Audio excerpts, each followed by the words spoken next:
Shalom, shalom au nom de Yeshua. Que le nom du Seigneur soit béni. Salutations à tous dans les endroits où vous vous trouvez.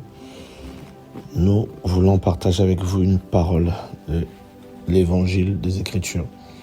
Nous voulons partager aujourd'hui sur Matthieu, le chapitre 7, à partir du premier verset au verset 5. Voilà, que le nom du Seigneur soit béni. Alors nous sommes aujourd'hui, mardi 2 décembre, très tard, et nous voulons partager une pensée qu'il y a dans mon esprit, dans mon cœur depuis quelques jours. Voilà, on aimerait simplement le partager avec les enfants du Seigneur. Je vais donc prier que le Seigneur nous aide à comprendre cette parole et que nos oreilles soient ouvertes. Seigneur, merci pour l'Esprit. Merci pour ta parole, mon bien-aimé roi, au nom de Yeshua. Merci de nous conduire, de nous donner la force d'être conduit par l'Esprit, d'être inspiré par ton Esprit. Merci pour ton peuple qui m'écoute et merci pour le Réma. Merci pour l'enseignement que ta parole nous donne. Au nom de Yeshua, notre Père, notre Maître. Amen. Voilà, gloire au Seigneur Yeshua, à Jésus-Christ. Donc voilà, frères et sœurs, dans les nations, et nous sommes dans Matthieu, le chapitre 7, à partir du verset 1er au verset 5, qui dit « Ne jugez pas, afin que vous ne soyez pas jugés, car c'est avec le jugement par lequel vous jugez que vous serez jugés. Et c'est avec la mesure à laquelle vous mesurez qu'on vous mesurera en retour. Et pourquoi vois-tu la paille qui est dans l'œil de ton frère et n'aperçois-tu pas la poutre qui est dans ton œil? Ou comment diras-tu à ton frère, permets-moi que je ôte de ton œil cette paille, et voici que la poutre est dans ton œil. Hypocrite, ôte premièrement la poutre de ton œil, alors tu verras clair. La parole est magnifique. Et alors tu verras clair pour ôter la paille de l'œil de ton frère. Vous voyez ici, le Seigneur, la parole dit, ne jugez pas. La Bible commence par ça. Ne jugez pas. Et parce qu'on sera jugé selon la mesure à laquelle on jugera les autres, donc par rapport à nos paroles, nos propos. Et deuxièmement, on parle de la paille et de la poutre. Donc, ce que l'autre peut voir. Donc, il y a un jugement là qui est là. Donc là, celui qui voit la paille qui est dans l'œil de l'autre, qui ne voit pas sa poutre, la Bible dit que c'est un hypocrite. Et il dit après, laisse-moi ôter à l'autre, ôter la paille que tu as, alors que lui, il ne voit pas la poutre qu'il y a dans son œil. Et le Seigneur dit à ce type de personne, hypocrite, ôte premièrement la poutre de ton œil, alors tu verras clair pour ôter la paille de l'œil de l'autre ou encore de ton frère. Voilà une parole qui est puissante. Parce qu'il y a beaucoup on a aujourd'hui en fait une facilité dans le monde actuel, que ce soit dans le monde profane, le monde des païens, dans l'église, on a la capacité facile de porter des jugements, de juger. Et il est écrit dans la parole, ne jugez point, mais chez les Corinthiens, Paul dit, mais là, le mot juger là-bas a plutôt la connotation du discernement. Or, dans ce passage ici des Écritures, la Bible nous parle d'un mot grec, je pourrais aller chercher, krino. Alors, je vais... nous sommes dans le livre de Matthieu, chapitre 7. Voilà, premier verset. Voilà, donc ce passage, ne jugez point. C'est un mot grec, comme je disais tout à l'heure. séparer, mettre en pièces, désigner, sélectionner, choisir, approuver, estimer, préférer, être d'opinion, considérer, penser, déterminer, se résoudre, décréter ou juger, prononcer une opinion au sujet du vrai ou du faux. Voilà. Donc, ici, le mot crino, dans son sens juger, il y a deux petits, il y a un petit a, un petit a et un petit b. Petit a, prononcer une opinion au sujet du vrai ou du faux, appelé à être jugé, c'est-à-dire son cas peut être examiné et peut être jugé. Prononcer un jugement sujet à censure, ceux qui agissent comme juges ou arbitres dans les sujets courants de la vie et jugent les faits, gestes et mots des autres. Voilà. Donc, il y a des chrétiens, des personnes dans le monde qui jugent les autres, qui, dans leur jugement, va coller des épithètes aux gens. Et dans l'Église, on peut retrouver des chrétiens qui, aveuglés par leur orgueil spirituel, aveuglés par tout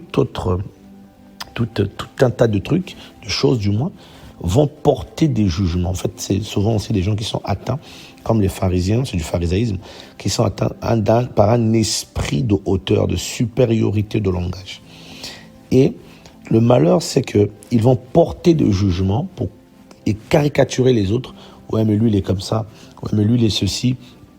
Ils vont avoir une espèce de fausse sainteté, une espèce de fausse indignation face au mal, alors que eux-mêmes approuvent le mal. Eux-mêmes vivent dans le mal. Ils vont condamner les impudiques, mais eux sont menteurs. Ils vont juger les gens qui ont une mauvaise vie, comme les pharisiens, mais eux-mêmes, leur vie ne plaît pas au Seigneur. Vous voyez un peu? Donc, c'est des personnes qui sont aveuglées. Ils ont l'aveuglement de l'orgueil spirituel. Ils ont l'aveuglement par rapport à leur propre péché. Et ils vont toujours vouloir aider d'abord les autres. Non, frère, ma sœur, tout ça, fais attention, le péché. Ils vont même te réprimander sur le péché, mais eux-mêmes en commettent. Eux-mêmes sont des violeurs de la Torah divine. Vous voyez un peu? Car c'est avec le jugement par lequel vous jugez que vous serez jugés. Et c'est avec la mesure à laquelle vous mesurez qu'on vous mesurera en retour. Donc, il y a des choses qu'on sème, qu'on récolte. Mais on ne va même pas se rendre compte qu'on avait semé telle chose. Par notre comportement, notre mépris. Et vous voyez, donc c'est un esprit qui est très très subtil, qui est très très dangereux. Il y a des personnes qui tombent dans ce piège-là, où ils deviennent le juge des autres. Ils savent tout sur tout. Ils ont toujours quelque chose à dire. Voilà, ils ne se remettent jamais en question. Et c'est un malheur, mes amis. C'est quelque chose qui fait des dégâts. Et cette parole est souvent négligée. Personne, quasiment, beaucoup sont ceux qui ne calculent pas ce verset. Ça n'a pas d'intérêt. Ne jugez pas. C'est-à-dire, l'homme spirituel peut discerner, attention, juger chez l'homme spirituel, c'est le discernement, et il se préserve du mal. Mais ici, c'est un jugement où on peut commencer à dire à quelqu'un, mais toi tu es ceci, toi tu es comme ça, toi tu es comme ça, toi tu es comme ça. Oublions la grâce et la faveur du Seigneur. Oublions qu'on est soi-même parfois pécheur, parfois on est soi-même pire. Beaucoup hiérarchisent le mal. Il va dire à l'autre, ouais, mais lui il est comme ça, tout ça, c'est l'impudicité, on ne comprend pas, c'est la fornication. Mais lui c'est un colérique, très colérique. Voilà, il est colérique. D'autres, il est menteur, mais il va dire aux autres, non, ça c'est l'adultère, ça c'est l'adultère, comme l'adultère, il est fâché, mais il est cupide, il est idolâtre. Voilà. Et le Seigneur va le juger. Comme il juge les autres, on va le juger. Et pourquoi vois-tu la paille qui est dans l'œil de ton frère et n'aperçois-tu pas la poutre qui est dans ton œil? Donc, vous voyez là, c'est au niveau du cœur maintenant. Parce que ici, c'est Yahweh qui juge. Pourquoi c'est Yahweh qui doit juger? Parce que celui qui jugera, c'est lui. Même lui-même, il a dit, je ne suis pas venu pour juger le monde. Quoique j'ai beaucoup de choses à juger en vous. Et viendra un temps où il jugera les secrets des cœurs, comme Paul dit à Timothée, selon son évangile. Donc, c'est Yahweh qui va juger les secrets des cœurs. Donc, il n'y a que Yahweh, en fait, qui sait réellement qui est qui. Ouais, même quand le blé livré pousse ensemble, c'est les anges qui sont allés voir qu'il y avait le blé. Et Yahweh dit laissez pousser ensemble. Donc, souvent, il y a aussi, c'est vrai, des pécheurs, des impies, qui sont au milieu des saints, c'est vrai. Et pour cela, on doit prendre des dispositions, comme Paul dit, ôtez le méchant du milieu de vous, dit aux Corinthiens. Mais nous ne devons pas tomber dans le piège de commencer à porter des jugements aux gens et avoir un comportement agressif. Un comportement qui exclut la grâce du Seigneur, source de salut pour les êtres humains. Donc avant de dire à l'autre, oui, mais toi, tu es comme ça, fais attention, parce qu'il y a beaucoup de chrétiens qui sont des donneurs de leçons. Il y a beaucoup de donneurs de leçons, mes amis, dans l'Église. On en a vu beaucoup. Des donneurs de leçons, mais quand on regarde leur propre vie, tu dis, mais en fait, ces gens-là, comment ils donnent des leçons aux autres alors qu'ils ne voient même pas eux-mêmes dans quel niveau d'hypocrisie ils le sont. Des chrétiens qui veulent être des aînés des autres, qui veulent donner des conseils aux autres, qui veulent leur dire, c'est comme ça qu'il faut faire.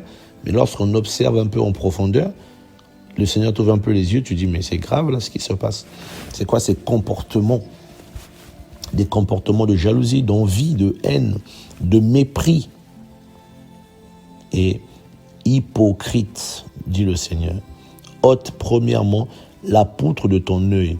En gros, là, l'évangile place la barre haute, parce que tu ne peux pas dire aux autres de faire ce que toi-même tu ne fais pas. Toi-même, tu n'as pas changé. Toi-même, tu n'es même pas pur. Tu n'es même pas vraiment ça, c'est pas ça. Mais de dire aux autres de changer. Mais toi-même, tu n'as pas changé. C'est l'hypocrisie. Et c'est de l'hypocrisie. Mais pourquoi regardes-tu la paille dans l'œil de ton frère et n'aperçois-tu pas? Donc chacun doit faire une introspection sur sa propre vie d'abord, avant de parler des fois, avant de condamner souvent. Et dans la marche chrétienne, on a vu des frères, moi j'ai vu des gens avoir à être véhéments sur le péché des autres.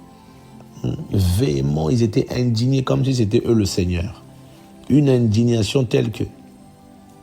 Mais quelque temps plus tard, eux-mêmes se retrouvent dans des choses extraordinaires. On dit, mais attends, mais comment toi t'es arrivé là? Toi qui dénonçais le mal, toi qui mettais le sang à la perfection, comment tu es arrivé jusqu'au Sheol? Et parce que c'est des gens qui avaient un esprit de jugement, un esprit de condamnation, un esprit de supériorité, qui avaient perdu l'humilité, qui nous pousse à nous considérer comme des gens que Yahweh a sauvés, des pécheurs que Yahweh a graciés, et qui ont hérité de la grâce. Et pendant que je parle, je me rappelle d'une histoire, enfin du moins de deux histoires. Je me demande si c'est pas le Seigneur qui me rappelle cela. Ça ne m'étonnerait pas. Il y avait, il y a quelques années, un jeune homme que je connaissais qui priait à l'assemblée, que je dirigeais, et qui était tombé dans la fornication avec la fille avec qui il était. Et il était question que j'aille le voir, et j'étais bouillonnant. Et je me dis, lui, quand je vais l'attraper, celui-là, je vais le corriger bien comme il faut, bien le reprendre. Et je me rappelle, j'arrive, je le vois, il était assis, les deux têtes baissées.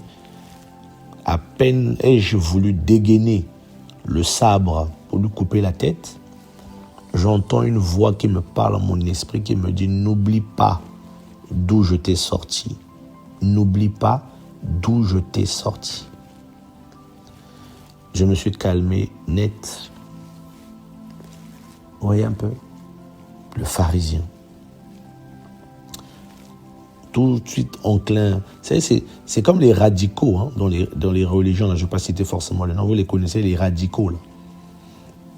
Ils tuent même à la place du Seigneur. Ils te condamnent tout de suite, te jugent. Ah, vas-y, celui-là, vas-y, il n'y a rien à faire, celui-là. Et une autre fois, j'étais dans un train, et j'étais à Paris, ouais. Et il y avait une femme française de souche, blanche, qui était très mal habillée. Et elle avait l'air bizarre. Et je la regardais du sommet de ma sainteté. J'étais choqué. Je me dis, mais attends, mais comment est-ce... Mais non, c'est pas possible. Comment elle peut s'habiller comme ça?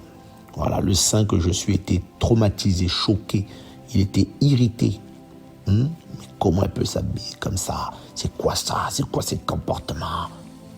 Et j'entends encore la voix qui me dit, sais-tu au moins pourquoi elle en est arrivée jusqu'à là? Sais-tu ce qu'elle a vécu dans sa vie qui l'a emmenée jusqu'à là?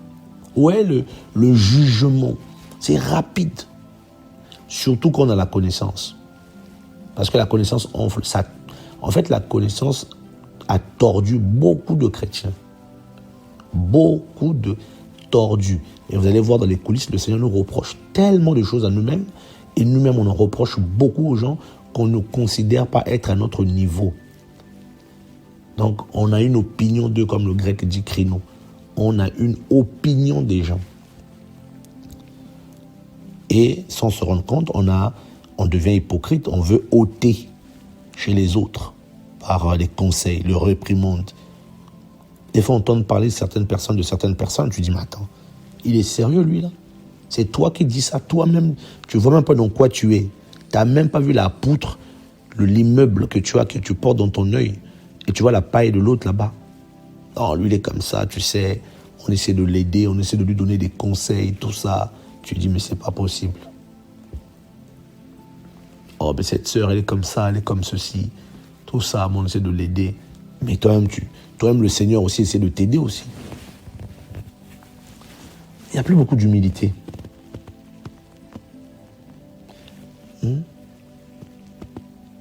C'est terrible. Ou comment diras-tu à ton frère, permets que je ôte de ton œil cette paille. Et voici que la poutre est dans ton œil. Et voici que la poutre. Mais tu es un acteur, un comédien, un hypocrite. Et Paul disait une chose. Oh Seigneur, permets-nous d'être humbles, d'avoir le comportement que toi tu avais. Face à cette femme pris en flagrant délit d'adultère, tu aurais pu jeter la pierre, toi qui étais parfait. Tu ne l'as pas fait. Juste que tu es, bon que tu es. Tu aurais pu condamner Zachée, tu aurais pu condamner du monde, mais tu ne l'as pas fait. Oh Seigneur.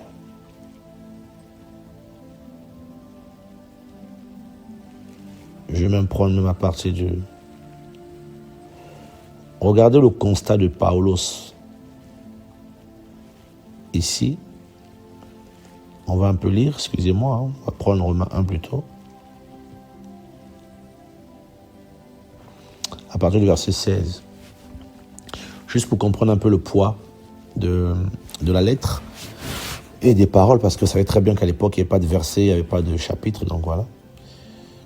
Car je n'ai pas honte de l'évangile du Mashiach, car il est la puissance d'Élohim pour le salut de quiconque croit.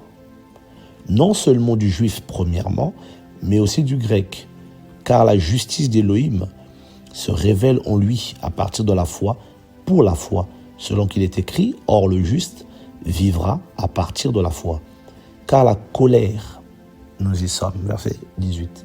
Après on a parlé de la grâce, là il parle de la colère. Car la colère d'Élohim se révèle du ciel contre toute impiété et toute injustice des humains. Donc Paul enclenche ici le jugement et parle d'Élohim, qui retiennent la vérité dans l'injustice. Parce que ce qu'on peut connaître d'Élohim est manifeste parmi eux, car Élohim le leur a manifesté. Car ces choses invisibles, mais aussi sa puissance éternelle et sa divinité se voient clairement depuis la création du monde dans ses ouvrages quand on y réfléchit pour qu'ils soient inexcusables. Parce qu'ayant connu Élohim, ils ne l'ont pas glorifié comme Élohim et ils ne lui ont pas rendu grâce, mais ils sont devenus vains dans leur raisonnement et leur cœur destitué d'intelligence a été couvert de ténèbres. Ils affirment être sages, mais ils sont devenus stupides et ils ont changé la gloire de l'Élohim incorruptible en la ressemblance d'image de l'être humain corruptible et des oiseaux et des quadrupèdes et des reptiles. C'est pourquoi aussi l'Élohim les a livrés dans les désirs de leur propre cœur à l'impureté pour déshonorer entre eux leur propre corps eux qui ont échangé la vérité d'Élohim contre le mensonge et qui ont adoré et servi la créature au lieu du Créateur qui est béni pour les âges. Amen. En raison de cela, Élohim les a livrés à leur passion déshonorante, car même les femelles parmi eux ont changé les rapports sexuels naturels pour des relations contre nature. Vous comprenez de quoi on parle ici. De même aussi, les mâles, abandonnant non seulement les rapports sexuels naturels avec le sexe féminin, mais ils se sont embrasés dans leur désir, les uns pour les autres, accomplissant des choses honteuses, mal avec mal, et recevant en eux-mêmes la juste et correcte récompense de leur égarement. Et comme ils ne se sont pas examinés pour avoir la connaissance précise et correcte d'Élohim, Élohim les a livrés à une pensée réprouvée pour pratiquer les choses qui ne sont pas convenables. Vous voyez ? Très important ici ce passage. Comme ils ne se sont pas examinés. Donc nous devons nous examiner nous-mêmes. Parce qu'on peut être livré aux histoires impures qu'il y a dans nos cœurs, aux pensées impures qu'il y a dans nos cœurs, les images sales qu'il y a dans nos cœurs et des désirs bizarroïdes qu'il y a dans nos cœurs si on ne s'examine pas dans la présence du Seigneur et dans la parole. Et là, c'est le jugement.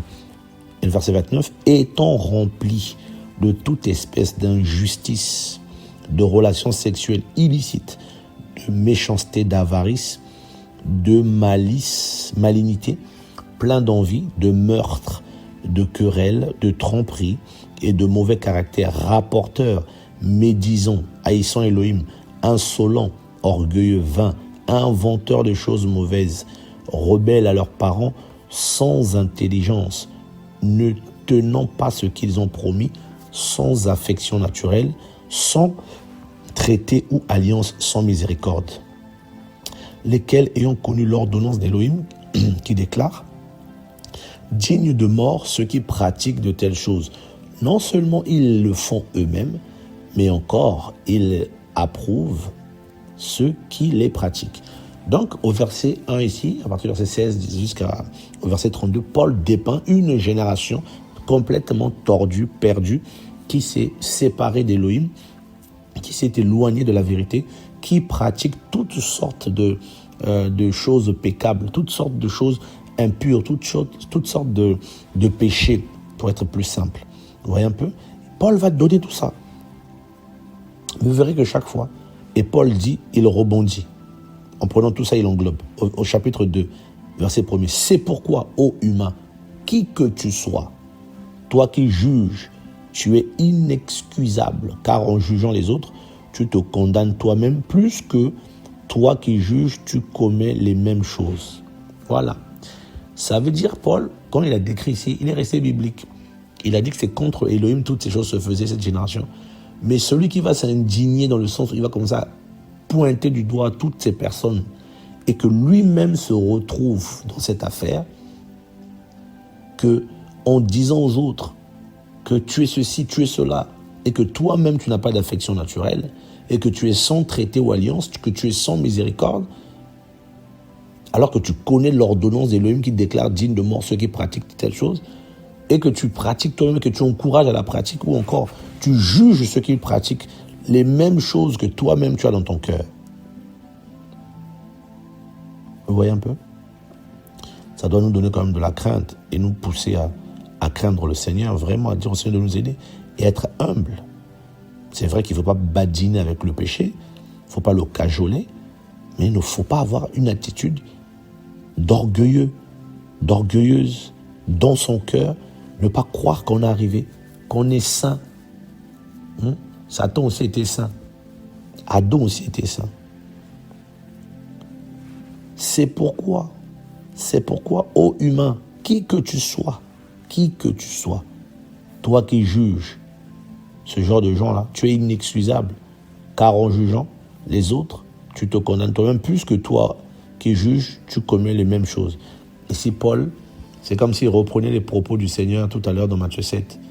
Ça veut dire que tu seras jugé à la même mesure que tu juges les autres. C'est simplement ici la même chose. Mais nous savons que le jugement d'Élohim est selon la vérité contre ceux qui pratiquent de telles choses. Mais penses-tu ceci, ô humain qui juge ceux qui pratiquent de telles choses et qui les fait toi-même, que tu échapperas au jugement d'Élohim? Ou méprises-tu la richesse de sa bénignité, de sa tolérance et de sa patience, ne reconnaissant pas dans la bonté d'Élohim que la bonté d'Élohim te conduit à la repentance, mais par ta dureté et par ton cœur qui n'admet aucun changement de l'esprit, tu t'amasses la colère pour le jour de la colère et de la révélation du juste jugement d'Élohim, qui rendra à chacun selon ses œuvres la vie éternelle, en effet, à ceux qui, par leur persévérance dans les bonnes œuvres, cherchent la gloire, l'honneur et l'immortalité. Mais il y aura de l'indignation, en effet, et de la colère contre ceux qui ont un esprit partisan et qui refusent de croire à la vérité et obéissent à l'injustice. Voilà. Et vous avez des chrétiens qui ne veulent pas croire à la vérité et qui obéissent à l'injustice. Beaucoup. Mais qui jugent les païens, qui jugent d'autres chrétiens, leurs propres frères. Leur cœur est une dureté. Ils ne pensent pas qu'Élohim peut accorder la miséricorde à beaucoup. Ils n'intercèdent pas pour les chrétiens qui sont faibles, mais ils les jugent. Ils sont enclins à les juger, à les jeter en pâture, comme si Élohim était mort seulement pour eux. Voilà. Esprit partisan. D'ailleurs, on est en train de préparer un partage là-dessus. Vous voyez un peu, homme frère, femme sœur, c'est ça en fait. C'est un danger. On ne cajole pas le mal, c'est vrai, mais nos langages, notre attitude doit être une attitude d'humilité, comme le Seigneur devant Zachée. Il rentrait dans les maisons où des gens étaient dans des vies compliquées, il ne les jugeait pas. Il n'avait pas, quand je dis ne jugeait pas, il n'avait pas de langage autant, il n'y avait pas de langage un langage qui séparait. Parce que ce mot grec veut dire aussi séparer. Séparer pas les gens. Mais il témoignait de la bonté du Seigneur. Il témoignait l'évangile de la vérité. L'évangile de l'amour. L'évangile de la sainteté. L'évangile du royaume. L'évangile éternel. L'évangile de Christ et Yoshua Mashiach.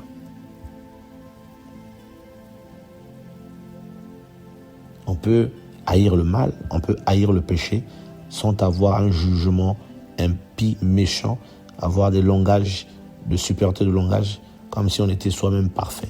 Comme cet homme qui frappait la poitrine et qui disait au Seigneur, dans les Écritures, que moi je suis mieux que ce pharisien qui est là, moi je paye ma dîme, moi je fais ceci, moi je fais ceci, moi je fais cela. Et le pécheur, lui, se repentait dans son cœur et c'est lui qui a été justifié devant le Seigneur. Donc c'est ça. On ne doit pas avoir des langages hautains, de supériorité de langage envers les autres frères, envers ceux qui sont faibles, envers ceux qui tombent. Paul dit supporter les faibles.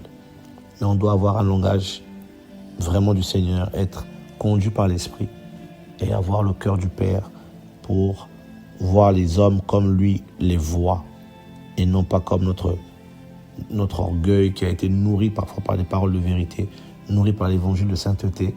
Au lieu de nous rendre humbles, ça nous a tordus. Voilà,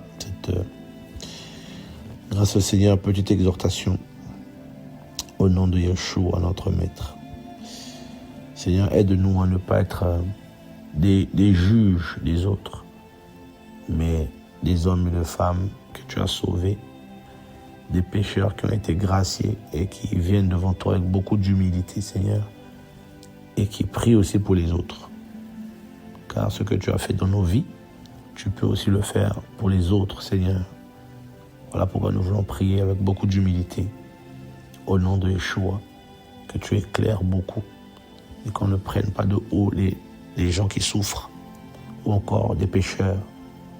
Voilà, au nom de Yeshua.